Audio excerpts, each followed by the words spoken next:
Assalamualaikum warahmatullahi wabarakatuh. Di Waalaikumsalam. sini saya akan menjelaskan proposal skripsi saya yang berjudul Analisis Determinan Keputusan Masyarakat Menjadi Nasabah di PT Pegadaian Syariah, Kecamatan Pasangsongan, Kabupaten Sumeneb pada tahun 2020. Latar belakang yaitu ekonomi merupakan roda kehidupan sebagai wadah untuk memenuhi kebutuhan material manusia baik dalam kehidupan individu maupun sosial. Perkembangan ekonomi sangat dipengaruhi dengan berdirinya lembaga keuangan, baik itu lembaga keuangan non-bank atau lembaga keuangan bank. Lastri, Keduanya tersebut yaitu halo, Lastri pakai kipas itu ya? enggak, Bapak. Oh, bunyi keluar-keluar gitu. Jalan-jalan. Lembaga keuangan syariah merupakan lembaga keuangan yang dalam lembaga operasionalnya berdasarkan pada ajaran agama Islam. Salah satu lembaga keuangan syariah yaitu Pegadaian Syariah. Pegadaian merupakan suatu lembaga keuangan non-perbankan yang usahanya berlandasan gadai yang artinya jaminan. Dan ada beberapa faktor yang dapat mempengaruhi masyarakat mengambil keputusan menjadi nasabah. Di Pegadaian Syariah cabang Pasongsongan diantaranya yaitu ada faktor citra merek, faktor sosial, faktor religiusitas, faktor budaya, dan faktor-faktor lainnya. Akan tetapi faktor X1, X2, dan X3 yang kemungkinan menyebabkan masyarakat bertransaksi menjadi nasabah di Pegadaian cabang Pasongsongan. Maka dari itu peneliti tertarik mengambil lembaga Pegadaian Syariah di cabang Pasongsongan dengan latar belakang tersebut. Selanjutnya yaitu rumusan masalah. Rumusan masalah di sini yaitu ada 4 rumusan masalah. Yang pertama, bagaimana pengaruh faktor sosial, faktor citra merek, dan faktor religiusitas terhadap keputusan masyarakat menjadi nasabah di PT Pegadaian Syariah secara simultan. Yang kedua yaitu bagaimana pengaruh faktor sosial terhadap keputusan masyarakat menjadi nasabah di PT Pegadaian Syariah. Yang ketiga, bagaimana pengaruh faktor citra merek terhadap keputusan masyarakat menjadi nasabah di PT Pegadaian Syariah. Dan yang terakhir yaitu bagaimana pengaruh faktor religiusitas terhadap keputusan masyarakat menjadi nasabah di PT Pegadaian Syariah. Tujuan penelitian yaitu yang pertama untuk dapat mengetahui pengaruh faktor sosial, faktor citra merek, dan faktor religiusitas terhadap keputusan masyarakat menjadi nasabah di PT Pegadaian Syariah secara simultan. Yang kedua yaitu untuk dapat mengetahui pengaruh faktor sosial terhadap keputusan masyarakat menjadi nasabah PT Pegadaian Syariah. Dan yang ketiga yaitu untuk dapat mengetahui pengaruh faktor citra merek terhadap keputusan masyarakat menjadi nasabah. Dan yang terakhir yaitu untuk dapat mengetahui pengaruh faktor religiusitas terhadap keputusan masyarakat menjadi nasabah Pegadaian Syariah. Manfaat dari penelitian ini yaitu yang pertama, bagi akademik diharapkan peneliti ini bisa menjadi sumbangsih bagi perkembangan ilmu pengetahuan dan bahan perkembangan penelitian yang akan datang.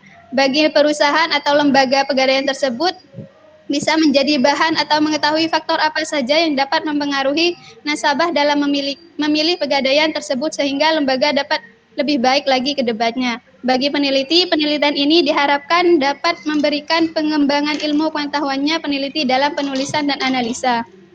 Kajian pustaka yaitu yang pertama skripsi yang ditulis oleh Ari Wicaksono tahun 2016 tentang pengaruh brand image, brand awareness terhadap loyalitas nasabah Bank BPD Syariah. Dan yang kedua, jurnal pemikiran Islam yang ditulis oleh Ida Muleli yang berjudul Pengaruh Faktor Budaya, Psikologi, Pelayanan, Morfosi, dan Pengetahuan tentang Produk terhadap keputusan nasabah memilih BPRS di Banyumas. Yang selanjutnya, kerangka teoretik, yaitu pegadaian adalah kegiatan menjamin barang-barang berharga kepada pihak tertentu guna memperoleh sejumlah uang dan barang yang dijaminkan akan ditembus kembali sesuai dengan perjanjian antara nasabah dan lembaga tersebut. Dan yang kedua yaitu pengambilan keputusan konsumen adalah proses penintegrasian yang mengkombinasikan pengetahuan untuk mengevaluasi dua perilaku atau lebih dan memilih salah satu pilihan yang disajikan secara kognitif sebagai keinginan berperilaku. Perilaku konsumen merupakan tindakan-tindakan yang terlibat secara langsung dalam memperoleh, mengkonsumsi, dan membuang suatu produk atau jasa termasuk proses keputusan yang mendahului dan mengikuti tindakan tersebut. Dan yang ketiga yaitu perilaku konsumen. Perilaku konsumen yaitu dapat dipengaruhi oleh 4 faktor utama yang memberikan petunjuk membeli secara efektif, yaitu faktor sosial, faktor budaya, dan faktor citra merek. Dan yang terakhir yaitu faktor religiusitas. Dan yang selanjutnya yaitu metode penelitian. Metode penelitian yaitu penelitian ini adalah penelitian kuantitatif, yaitu data yang berbentuk angka dan diuji statistik. Populasi pada penelitian ini adalah masyarakat Pasongsongan, pengguna jasa syariah di Pasongsongan, Kecamatan Kabupaten Sumeneb, tahun 2020. Sampel pada penelitian ini yaitu jumlah populasi dalam penelitian ini sebesar 7.538 nasabah, dihitung menggunakan rumus Slovin, maka sampel yang terjadi responden dalam penelitian ini yaitu 99 orang. Data dan sumber data. Sumber data pada penelitian ini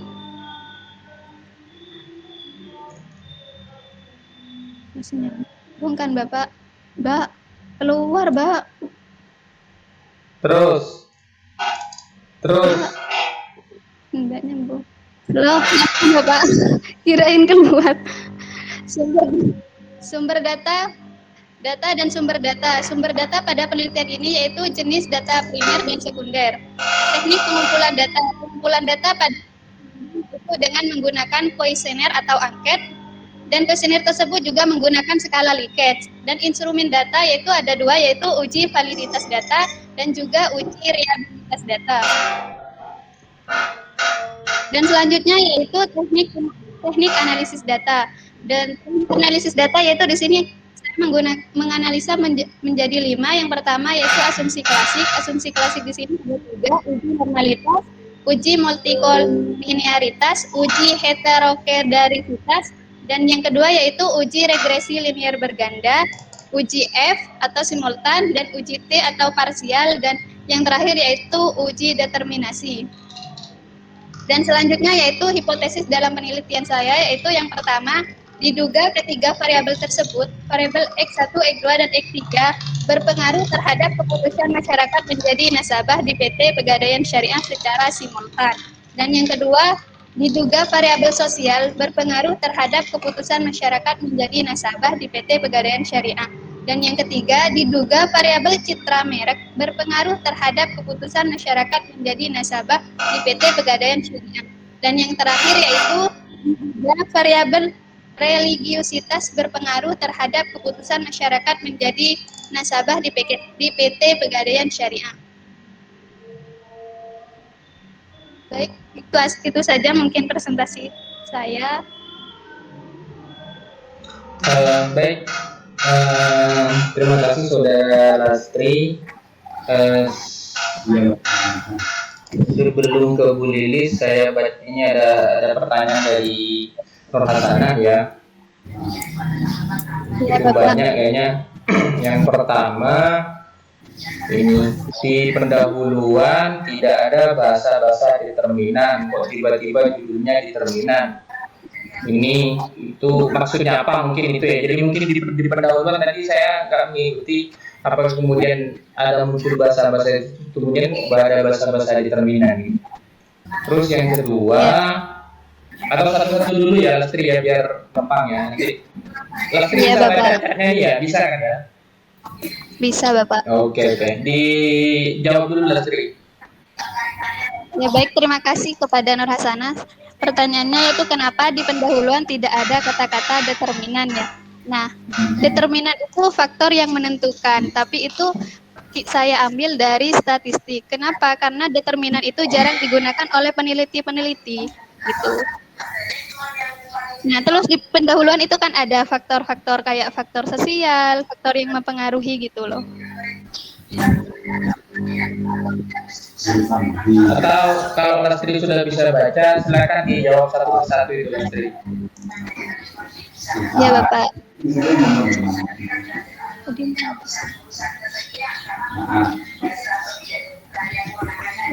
Bentar Bapak.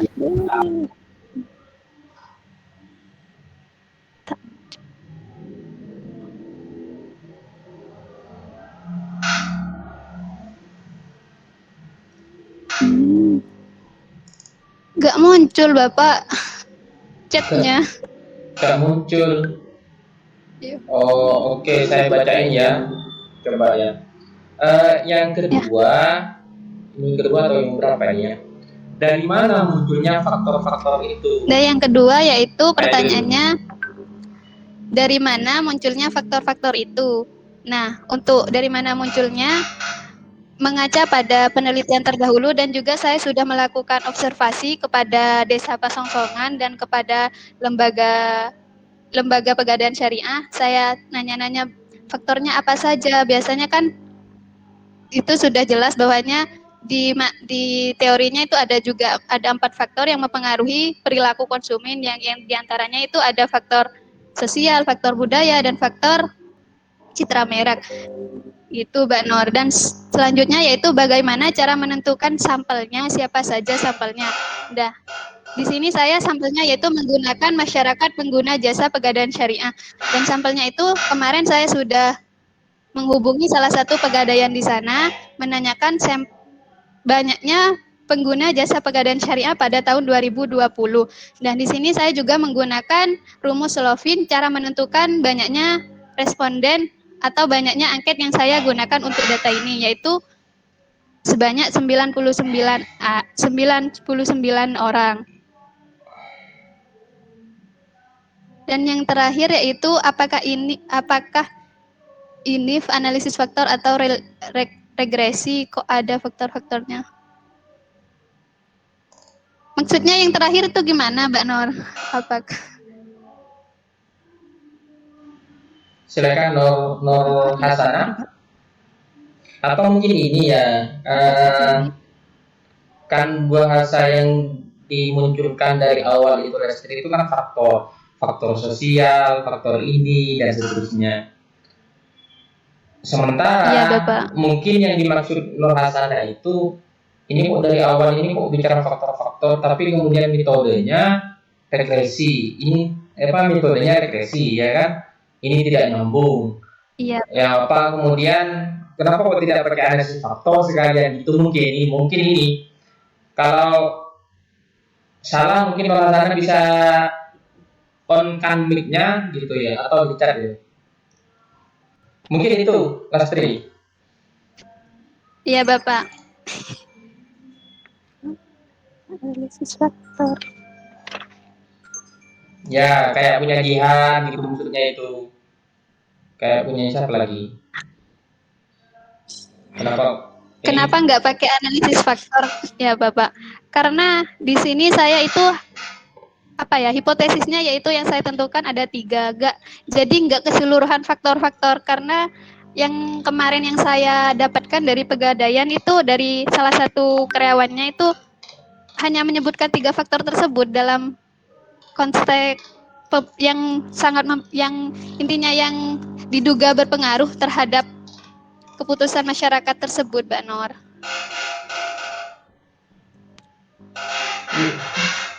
Ya, apakah tidak perlu diuji validitas atau reliabilitas? Sudah saya jelaskan tadi, Mbak, sudah ada. Kalau untuk angket itu kan biasanya diuji. Sudah saya jelaskan tadi, ada di slide keberapa ya untuk uji validitas sama reliabilitas itu, Mbak. Mungkin Mbak Nur nggak dengar. Iya. Nah, oke. Overall tapi terima kasih kepada Nur Hasanah yang sudah banyak bertanya kepada Lastri. Ini kayaknya temannya ini ya. Bukan, baik. Kelas A kayaknya itu, Bang. Ya nggak tahu, Nur Hasanah itu kan banyak. Setiap angkatan kayaknya Nur Hasanah yang mana nggak tahu saya. Baik, kalau ada pertanyaan lain silakan, atau mungkin saya kasih kesempatan Bu Lilis dulu ya. Nanti kalau ada hal-hal yang lain oleh teman-temannya silakan bisa nge-mic atau kemudian bisa chat seperti yang sama tadi. Monggo saya kasihkan ke Bu Lilis.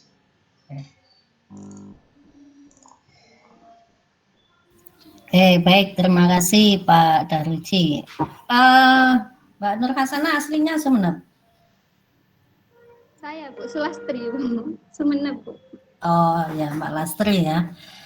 Tadi kenapa kamu kok ini ya, bermasalah ketika akan melakukan presentasi ini? Kamu di rumah? Mikrofonnya enggak, Bu, di kontrakan, Bu. Kontrakan dekat kampus? Iya, Bu, di Selang Indah Gang 2.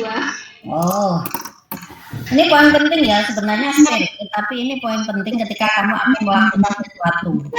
Ini adalah hal penelitian. Sebenarnya kelihatannya sepele, tapi itu sangat menentukan. Jadi pertanyaan-pertanyaan sudah dilakukan oleh mahasiswa ya. Ada beberapa pertanyaan sebenarnya juga yang mau saya tanyakan juga terkait dengan judul tadi itu. Di sini kamu kan judulnya analisis determinan. Sebenarnya coba sih kamu jelaskan itu maksudnya apa? Sebenarnya itu, Bu, analisis determinan itu analisis faktor yang menentukan keputusan masyarakat menjadi nasabah pegadaian syariah. Tapi kata determinan itu saya ambil di statistik, Bu, karena peneliti-peneliti biasanya itu jarang menggunakan kata determinan gitu, Bu. Iya, maksudnya kamu jelaskan kenapa kamu kok nggak langsung analisis keputusan menentukan nasabah dalam menentukan pegadaian syariah di situ. Kenapa kok kamu pakai kata-kata determinan? Coba kamu jelaskan. Nah, di sini kan kalau langsung keputusan masyarakat berarti kayak faktor-faktor tadi itu tidak termasuk, Bu. Sedangkan di sini yang saya rumusan masalah yang saya tentukan itu kan ada berapa faktor yang diduga mempengaruhi masyarakat menjadi nasabah, Bu. Itu maksudnya kamu itu adalah determinan faktor yang paling gitu ya, mendominasi begitu? Iya. Oke, faktor yang paling mendominasi gitu kan? Iya. Iya. Kalau mungkin saya jelaskan dengan bahasa sederhana seperti itu. Iya, Bu. Oke. Baik, terima kasih. Kalau faktor yang paling mendominasi, kemudian tadi kamu menjelaskan bahwa kamu mendapatkan hal itu dari penelitian awal ya. Iya. Ya, penelitian awal kamu berasal dari mana sehingga kamu hanya mendapatkan 3 faktor itu yang akan kamu hitung secara statistik ya.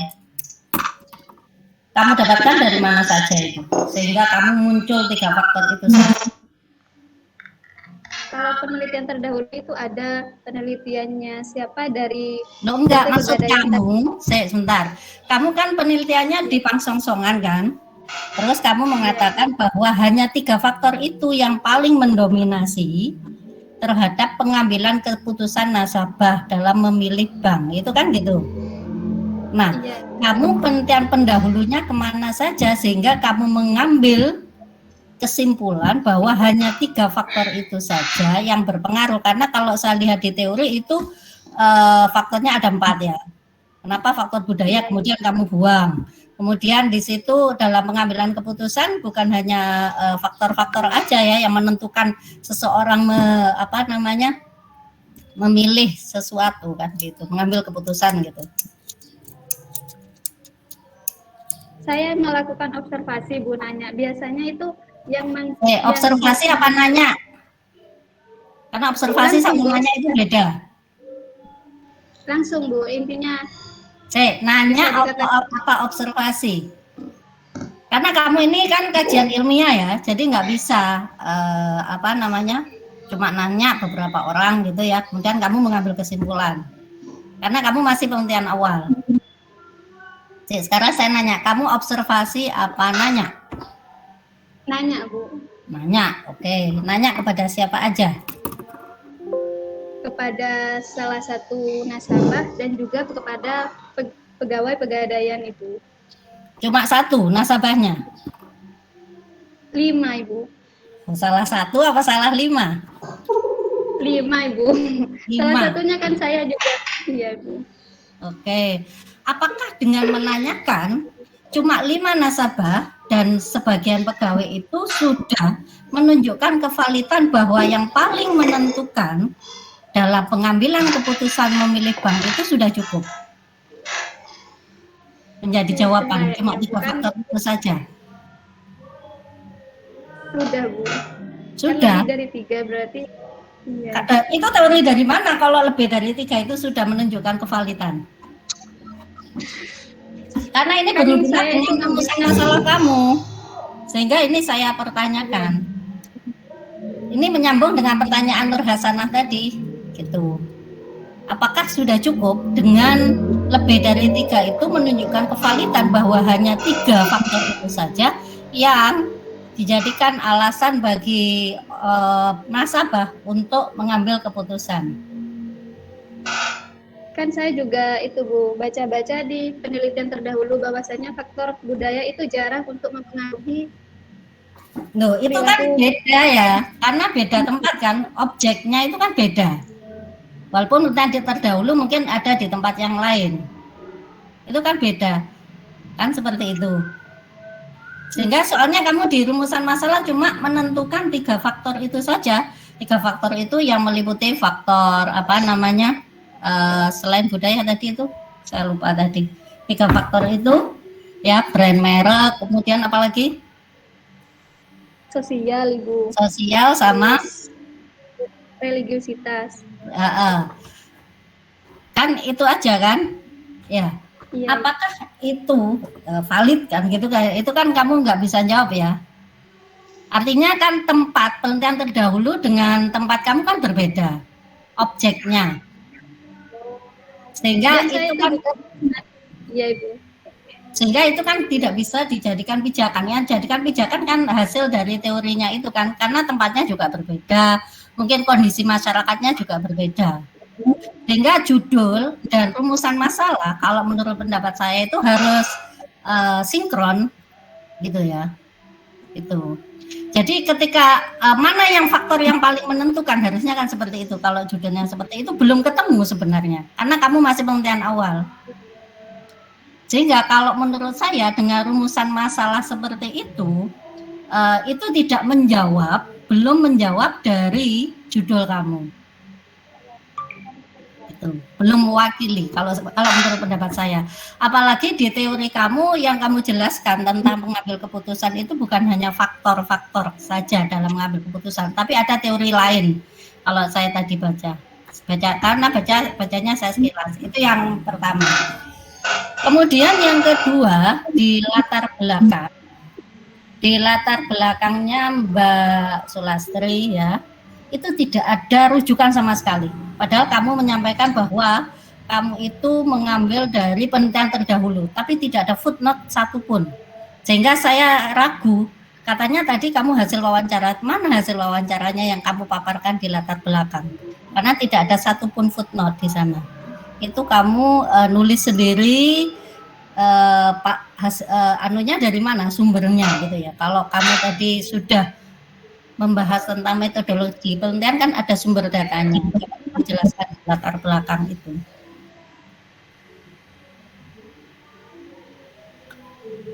Itu tulisan kamu sendiri kan? Nggak ada footnote-nya sama sekali? Ya. Sehingga kan diragukan ini rujukannya dari mana? Itu. Terus mau menjawab? Lanjut, Bu. Lanjut, oke. Karena saya sebenarnya tidak paham ya tentang penelitian kuantitatif, karena tadi sudah dibahas oleh Nur Hasanah. Alangkah baiknya tadi ya tentang regresi saya kurang paham ya. Saya nggak tahu kok saya ini yang membahas. Kemudian selanjutnya saya hanya tentang kontennya. Manfaat penelitian. Punya Sulastri ini masih terlalu umum ya. Jadi manfaat penelitian yang dimaksud di sini adalah manfaat penelitian dari penelitian kamu. Jadi bukan manfaat penelitian secara umum, itu belum saya lihat baik secara akademik maupun yang lainnya. Itu ya. Tentang teori itu kan sebagai pisau analisis. Itu teori-teori yang kamu paparkan di sini yang kamu jadikan sebagai pisau analisis, begitu ya. Kenapa kamu harus kok milih 3? Itu kan apalagi tadi X1, X2 tiba-tiba ada X1, X2, X3. Kamu jadikan sosial, kemudian itu kamu sosial, kemudian religiulitas sama apa satunya tadi. Itu kamu jadikan tiba-tiba X1, X2, X3 kan di latar belakang begitu. Itu. Kemudian untuk Medpen saya mohon maaf nyerah ya, saya nggak begitu paham terkait penelitian kuantitatif, tapi di sini saya proses belajar ya tentang hal itu. Itu aja mungkin Pak dari saya, karena kalau menurut saya kontennya ini yang terpenting.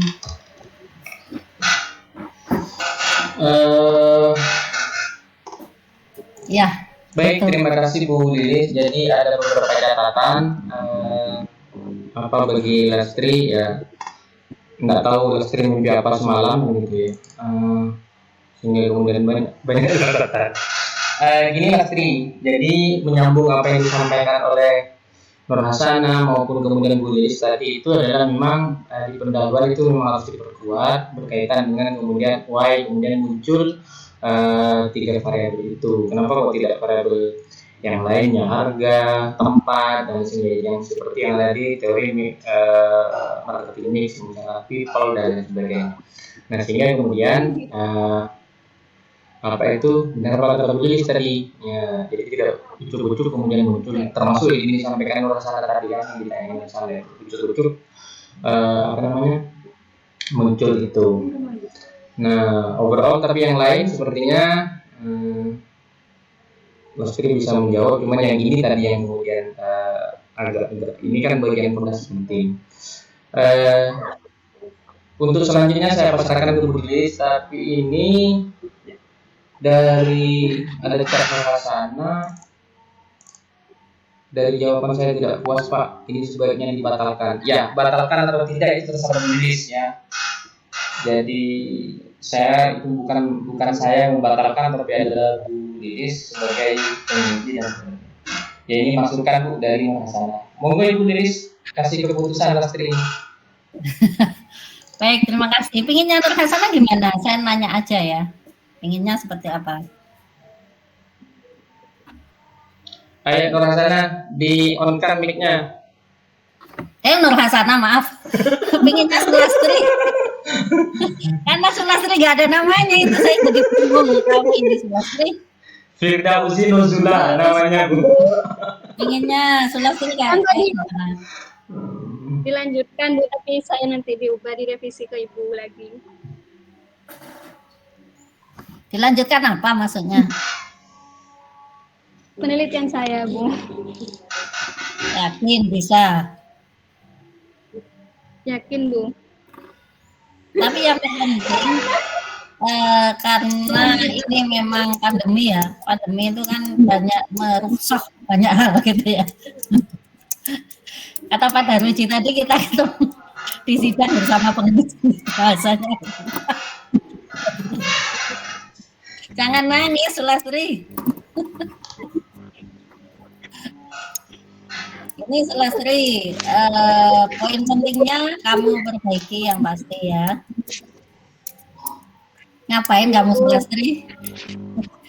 Ya, karena kamu bagi saya untuk membatalkan mahasiswa kalau kesalahannya tidak sangat fatal ya. Kamu ini kan saya yakin sudah berusaha, yang lain kan sudah bagus kayak sistematika pembahasan, kemudian di daftar pustaka sudah bagus. Cuma memang di poin pentingnya di awal itu yang memang harus diperbaiki. Itu silakan nanti direvisi, bisa nanti kalau sudah fix bisa dilanjutkan ke penelitian karena oh ya di rumusan masalah kan ada jawaban ya, di tujuan pembahasan nggak usah tanda tanya ya tadi ya, karena punya kamu tanda tanya masih tanda tanya terus karena kamu salah tulis tanda tanya itu sehingga mungkin jadi pertanyaan yang luar biasa. Baik, itu aja Mbak dari saya Pak. Oke, terima kasih Bu Lilis ya. Jadi intinya gimana Bu? Sudah lanjut ini ya? Ya, alhamdulillah selamat gitu ya. Nangis, jelas bunyi. Salam sama ini keluarganya, ya tetap semangat. Baik, sebelum saya lanjut ke Sofi ya, selamat kepada saudari Lastri. Bu Lilis menganjurkan untuk dilanjutkan uji walaupun tadi ada rekomendasi untuk dibatalkan ya. Iya Pak.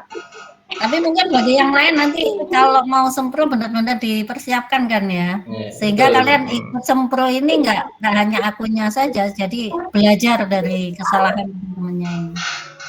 Mulai dari Nanda tadi sih.